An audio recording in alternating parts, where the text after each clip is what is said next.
Bonjour les amis, comment allez-vous? Moi, voilà.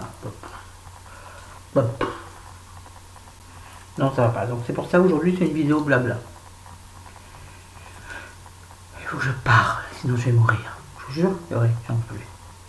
Hier, vous savez, quand je tournais ma vidéo, je dis oh chérie, qu'est-ce qu'il fait? Il fait des grimaces là. Je croyais qu'il fallait que je me dépêche parce que j'avais pas pris mes cachets. Ouais, ça fait très mémé, hein. T'as pas pris des gouttes. Et non, en fait, c'est pas ça. Ma mère m'avait appelé, sachez, ou rappelez-vous, je sais pas si je vous l'ai déjà dit, qu'avec ma mère, on avait une communication très très très difficile. Donc ça m'a rendu inquiète, forcément. Oh, pas beau. Qui n'aurait pas été, hein? Donc moi j'étais inquiète, donc j'en ai pas. Donc j'étais inquiète. Donc j'ai appelé ma mère. J'aurais pas dû. Vous savez, vous vous rappelez de ma vidéo sur le pardon? Eh ben, les cordonniers, vous savez, les plus mal chaussés, ben c'est moi. Cela, il va me falloir du temps pour accepter ce qu'elle... Pas accepter, non. Comment dire, digérer, voilà, ce qu'elle m'a dit. Alors ça a commencé de façon traditionnelle, blablabla. Bon bref, on a des soucis de problème de la maison, je vous en avais parlé. On a des soucis, on n'arrive pas à se mettre d'accord sur le prix, l'état de la maison, qui était catastrophique. Maman n'y habite plus, mais elle a laissé la maison dans un état dramatique. Ma soeur est descendue voir avec quelqu'un d'une agence, donc un agent immobilier. Le mec a dit non mais attendez, une maison dans cet état, tout est à refaire. C'est-à-dire les portes, les fenêtres, mais tout. La plomberie, l'électricité, il n'y a rien aux normes. Cette maison date de 73, hein, dans laquelle mes parents n'ont absolument rien fait. Ils n'ont rien, je veux dire, ils n'ont rien touché depuis la construction de la maison. Donc, vous imaginez l'état des peintures, l'état des... Parce qu'à l'époque, c'était la tapisserie. Bref, tout est pourri. Puis maman ne faisait aucun ménage. Donc, on ne peut pas faire visiter la maison dans cet état, c'est pas possible. Alors, on a une offre qu'on avait refusée au début. Le mec est revenu à la charge. Bon, maintenant, c'est ma mère qui ne peut plus. Je vous jure, elle me fait chier. Ma mère est dominée par ma petite sœur, je l'ai déjà dit. Elle est venue me reprocher des choses monstrueuses parce que maman, je crois que je ne sais pas si elle est malade nerveusement. Maman a été longtemps alcoolique. Elle me dit qu'elle a arrêté. Quand elle part dans des colères comme ça, j'ai un doute. Mais bon, je sais ce que c'est. Je ne juge pas là-dessus du tout, du tout, du tout. Vous me connaissez. Du tout, du tout, du tout. Mais elle m'a parlé, mais mal. Elle m'a reproché des trucs. Bon, je ne dirais pas exactement quoi. Enfin bref, elle m'a reproché que je lui avais trop demandé, que avec mon chéri, pourquoi on ne travaillait pas. Vous n'avez qu'à travailler, elle me dit. C'est une parole d'argent immédiatement, ma mère. Vous n'avez qu'à travailler. Je dis, maman, tu te souviens qu'on a 54 ans et que je suis invalide à 90%. Je dis, maman, à 54 ans, les gens, on a du mal à trouver du travail, pas possible. Les jeunes n'en trouvent pas. À plus de 50 ans, on va chercher du boulot. Ah, chercher, si. Va chercher, oui. Va en trouver. Et moi, je ne peux pas travailler. Ma mère, j'ai l'impression qu'elle a perdu l'esprit. On me dirait c'est ça. Je sais pas. Je sais pas. Mais on ne peut pas être méchante comme ça. Je suis désolée. J'ai pas pleuré parce que j'arrive plus à pleurer, je vous l'ai déjà dit. Mais à la fin de la conversation, Anne me dit ouais, de toute façon, tu n'as jamais réussi à te réconcilier avec ton père. Ce qui pourrait, mais pas tout à fait vrai. C'est moi qui lui tenais la main quand il est décédé. Donc j'ai quand même eu un contact important à la fin. C'est vrai que papa était quelqu'un d'extrêmement dur, extrêmement difficile. C'était un travailleur, bien sûr, tant mieux, tant mieux. Enfin, je veux dire tant mieux. Pour ce qu'il en a bénéficié, rien du tout. Il était malade très vite, très vite. Papa commence à être malade. Papa est décédé, il avait 10 ans, il avait 65 ans à peu près. Il a été malade une dizaine d'années. Et il a travaillé depuis 14 ans. 14 ans. Oui, je sais, bon, beaucoup d'autres, et c'est pas pour ça que ça les a aigris. Je sais ce que vous allez me dire en commentaire. Je m'en fiche de ce que vous allez me dire. Je veux dire, je vous expose ma douleur. Et à la fin de la conversation, elle m'a quand même dit, de toute façon, tu n'as jamais réussi à te réconcilier avec ton père. Tu auras biboché, je crois. Elle a dit, de toute façon, et c'est là où j'ai cru que j'allais mourir sur place. Elle m'a dit, de toute façon, c'est toi qui l'as tué. C'est toi qui l'as tué. Je lui ai dit, maman, tu peux me répéter ça, s'il te plaît? Oui, c'est toi qui l'as tué. Je fais les gros yeux parce que je t'imaginais comme ça. Est-ce que vous vous rendez compte de ce que ça peut faire dans un cœur, dans une âme, dans une tête? Alors mon chéri me dit, mais t'inquiète pas, elle a dit ça, elle était en colère, elle a dit n'importe quoi. Peut-être, j'espère, sûrement. Donc je sais que c'est pas à cause de moi, il avait un cancer, papa. Mais ça voulait dire c'est toi qui as accéléré sa mort. Ça va pas, non? Mais ça va pas. Pas moi, ça. J'ai pas fait ça. Non, c'est pas vrai.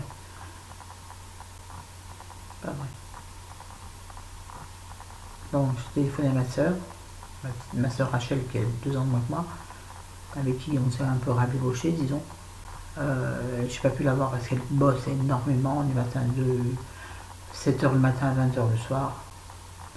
Elle travaille énormément. Elle a une très belle place. Elle y travaille depuis 25 ans, je pense. Donc elle a une très bonne place et tant mieux. Tant mieux. Mais bref, donc elle bosse beaucoup, donc j'ai pas pu la voir dans la journée. Elle m'a rappelé le soir à 20h30. On a passé un grand moment au téléphone, mais c'est ultra bavarde. C'est une bavarde de folie. Et elle avait eu ma mère entre temps, bon, qui lui a reproché des choses horribles, elle aussi. Bref. Elle me dit, mais n'en tiens pas compte, ton colère, elle est un peu barjou. Elle m'a dit ça comme ça, mais. Oui, la maladie n'excuse pas tout, je suis désolée, la maladie n'excuse pas tout. Non, non, non, non et non. Ça, je ne l'accepterai pas. Bref, elle a essayé de me remonter le moral comme elle a pu. Ça m'a fait du bien, parce que ça m'a fait sourire. Et je vous jure que j'avais la haine. La haine, vous savez ce que veut dire la haine? J'aurais été en capacité de descendre, je serais descendu, je serais là-bas entre 4 yeux, j'aurais dit, oh, maintenant redis-moi ce que tu m'as dit et on va voir. Et ça n'aurait pas été bon. Il faut que la colère redescende. Bon, ce matin, ça va un peu mieux, parce que je fais la part des choses. J'essaie de faire la part des choses. Et bien sûr que je vais pardonner. Vous me connaissez. Mais le problème, c'est que moi, on vient toujours vers moi parce qu'on sait, là où ça fait mal, on sait que je suis sensible, j'ai toujours été comme ça. J'ai toujours été là un peu faible de la famille, c'est-à-dire la gentille, celle à qui on peut tout faire, tout dire. Parce que de toute façon, elle est gentille, elle est gentille. Ouais, elle est gentille, elle a marre d'être gentille. J'estime qu'à bientôt 55 ans, j'ai le droit de me vivre ma vie sans être emmerdée. Et là, je trouve qu'elle m'emmerde. Je m'emmerde, je dois le respect, je m'en fous. Oui, je suis en colère, ouais, je suis en colère. Alors le pardon. Du coup, ça m'a fait réfléchir, les amis. Je me suis dit, attends, t'es bien bonne à faire des vidéos sur pardon, nanana, et puis maintenant tu... Et puis, soyons logiques et honnêtes, et là-dessus, vous serez forcément d'accord avec moi. Il faut le temps qu'on redescende en pression et que notre cerveau analyse la chose et la mouline donc, ça a duré. Et après tout ça, oui, peut-être j'arriverai à pardonner. Sûr, parce que je me connais, il va être sûrement du temps. Il y a des choses sur lesquelles j'ai mis énormément de temps. Mais je ne suis pas du tout prête, là, à la rencontrer. Ah non, si je la rencontre, ça sera très très mal. Or, pourtant, je suis quelqu'un d'hyper. Quand je suis... Celles qui m'ont rencontré peuvent en témoigner. Quand je suis en face à face, je suis presque effacée. Là, c'est très facile dans la caméra. Parce qu'en fait, je me parle à moi-même. C'est comme quand je suis dans la glace. Je me parle à moi-même. Je vous jure, c'est vrai. Là, c'est la même chose. C'est comme si je parlais, ben tiens, je suis ma copine en fait. Donc je me parle à moi. Donc je peux exprimer donc, tout ce qui me sort, qui me fait mal. Excusez-moi, une goutte de café. Je vais faire pause. Excusez-moi. Il y a des moments où c'est chaud. Donc j'ai un café à côté de moi, c'est pas très bon. Mais, vous savez, je vais être honnête avec vous. Si j'étais seule, que j'avais pas de chéri, là, en soutien, mais bon, il ne peut pas trop, enfin si, il me soutient moralement, mais il ne peut rien dire, puisque Il a toujours été détesté par ma famille. À cause de conneries qu'il avait fait quand il était jeune. Ma famille, pardon, ne connaissent pas. Non. Il reste bloqué sur un truc. Je vois pas, je vous dis, je dois être adopté. C'est pas possible. C'est pas possible. On m'a échangé la maternité. Je ressemble à personne de la famille. Je vous jure, c'est vrai. Et qu'est-ce que je dis? Oui, je disais donc que je serai seul. Il n'y aurait pas chéri. Là, c'est le genre d'événement, le genre d'horribles choses qu'on me dit qui me ferait replonger dans la bouteille. C'est sûr et certain. Là, je peux pas, j'irai là, il me surveille. Je serai toute seule, je serai allé acheter une bouteille de whisky, j'aurais descendu une bouteille de whisky dans l'après-midi. Ah mais ça c'est sûr, j'ai honte? Non. Je vous dis les choses telles qu'elles sont. C'est difficile. Alors, je sais pas ce que ça va faire. Je sais pas, parce que maintenant elle joue avec moi sur les sentiments. C'est terrible. Pardon, je suis désolée, c'est le café. Oh, pardon, c'est mal élevé. Oh, j'aurais dû faire pause, mais je ne pouvais pas prévoir. Tiens, bonne nouvelle, il fait moins chaud. Il a fait un orage cette nuit, ça a rafraîchi, c'est bien. J'ai même mis un gilet tout à l'heure au salon. Ici dans la chambre, j'ai mis un gilet au salon. Parce qu'on a aéré, du coup on en profite pour faire passer, ventiler la maison. Hein, faire sortir les microbes, les mauvaises ondes. Vous y croyez, vous, aux mauvaises ondes, aux mauvaises âmes qui viennent vous perturber? Vous y croyez, vous? Ouais, moi j'y crois. Moi je crois que depuis quelque temps, avec Chéri, on nous a jeté un mauvais sort. Vous allez rire, hein, vous allez rire. Je crois bien. Je vous jure, je crois. Il ne peut pas nous arriver tant de merde les unes sur les autres.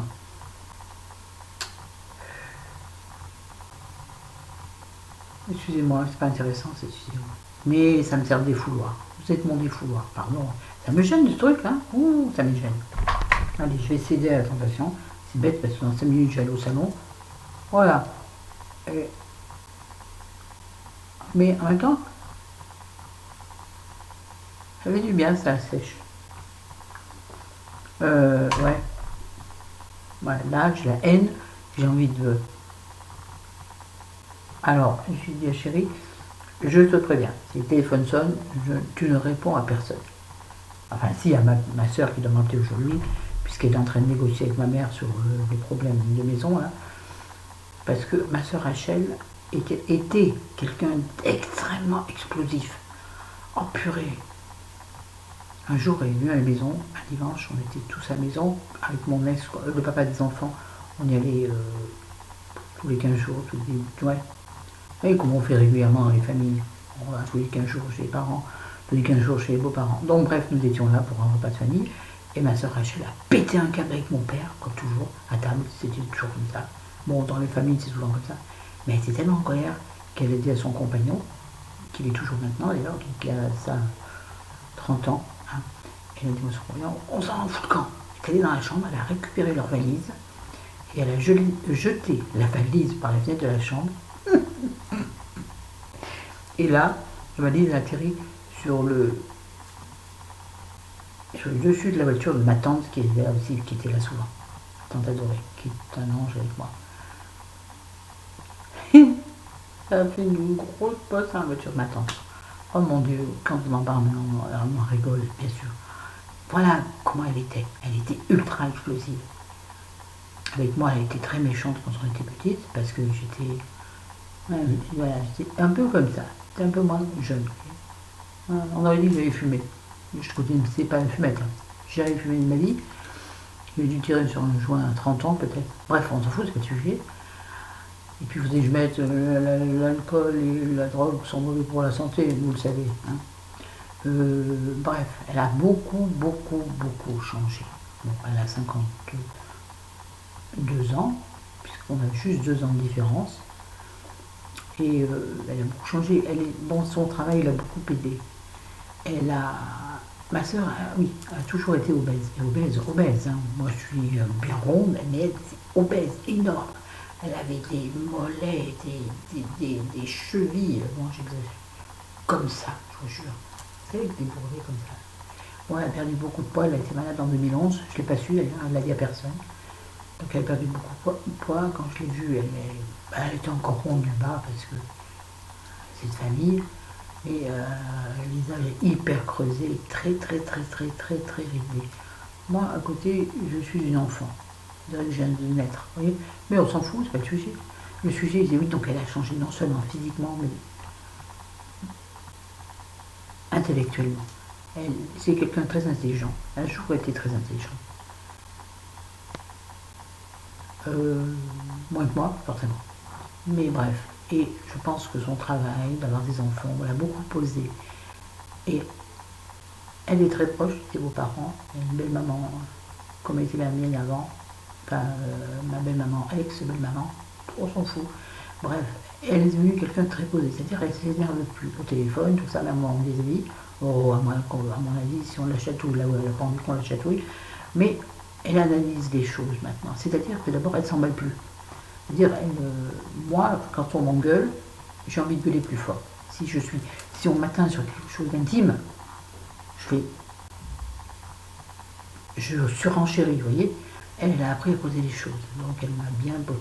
Et elle analyse. Donc elle a réussi à analyser les choses. Elle m'a dit voilà ce qu'il faut dire à maman. Je lui ai dit mais je ne peux pas me dire ça, maman. Je ne peux pas, d'abord je ne veux plus parler. Elle me dit t'inquiète, je m'en occupe. Donc je pense qu'elle va l'appeler dans la journée. Elle fait son boulot, elle va trouver un moment. Puis elle va tout poser à plat. Elle sait faire, je ne sais pas faire. Moi je suis quelqu'un d'extrêmement. Moi je suis. Je vous ai déjà dit, je suis une éponge, je suis Bob l'éponge, vous savez, je gonfle. Non, j'adore. Si, en plus. En ce moment, je gonfle. Mais je veux dire, je suis extrêmement sensible.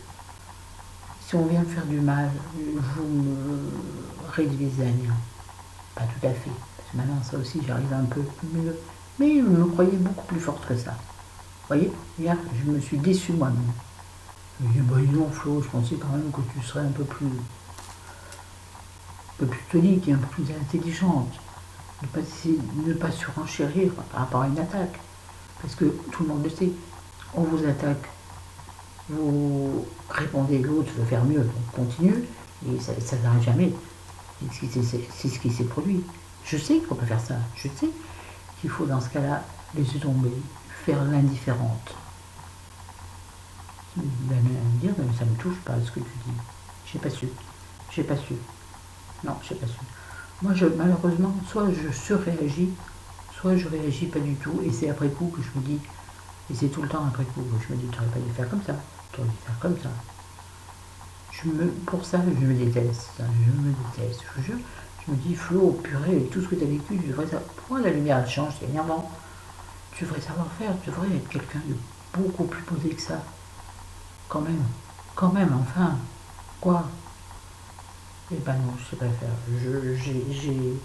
J'ai parfois la haine en moi. Je vous jure. Parfois j'ai la haine en moi.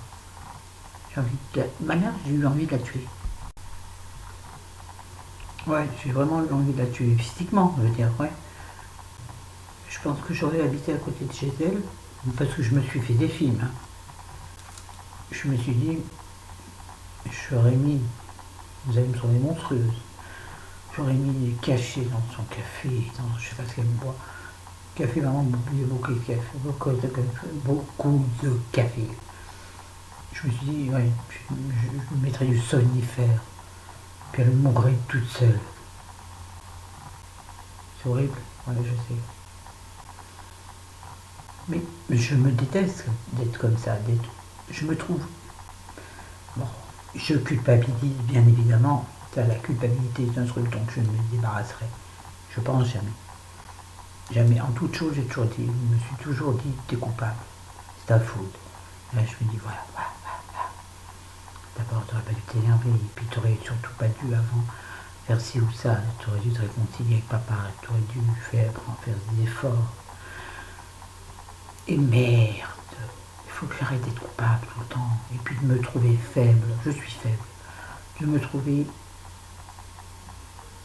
J'ai un problème de sous-estime de soi-même. Alors, que ce soit physiquement, mais que ce soit de force morale, vous voyez ce que je veux dire? pas d'intelligence, parce que je pense être assez cultivée, assez du genre basique, hein, mais moralement être assez forte. Donc je me dis que bon, faut que j'arrête. Faut que j'arrête, je peux pas, je suis trop mal, trop mal, trop mal, trop mal dans ma peau, dans la vie là. Puis il n'y a rien qui va. Vous allez me dire, mais enfin, il n'y avait qu'à faire des économies. Je dis, maman, on a toujours eu que des petits salaires. Ouais, mais tu allais jusqu'à me dire, j'ai retrouvé des fiches de paye du début, tu étais bien payé, tu avais une super paye. Elle n'a jamais pu avoir des fiches de paye. Moi, j'ai jamais habité chez mes parents quand je travaillais. Donc là aussi, je me suis fait avoir. Elle a joué sur des trucs, n'importe quoi, mais moi. Je lui dis, ah bon, mais je lui dis surtout que. Alors je lui dis, maman, c'est simple, je vais faire la liste, je vais garder tous ces papiers de côté, et on en reparlera. Parce que. Je sais pas. En fait, je sais pas comment conclure l'église, vous voyez. Il est temps, il est 21 minutes. 21 minutes, en plus avec rien d'intéressant. Alors du coup, hier soir, pour m'endormir, je me dis, mon Dieu, mais qu'est-ce que je vais lire? Alors j'ai replongé dans mes anciens bouquins pour trouver un livre un peu léger et positif. Parce que là, il me faut du positif. Donc j'ai repris ce livre délicieux, je pense que vous l'avez lu, de Virginie Grimaldi. Tu comprendras quand tu seras grande. Oh, qu'est-ce qui se passe depuis lumière? C'est un livre pas d'amour, non, pas d'amour. Il y a un peu d'amour dedans. Mais le but, c'est se délecter des petits bonheurs que nous offre la vie. Alors, je vais vous dire, c'est marqué.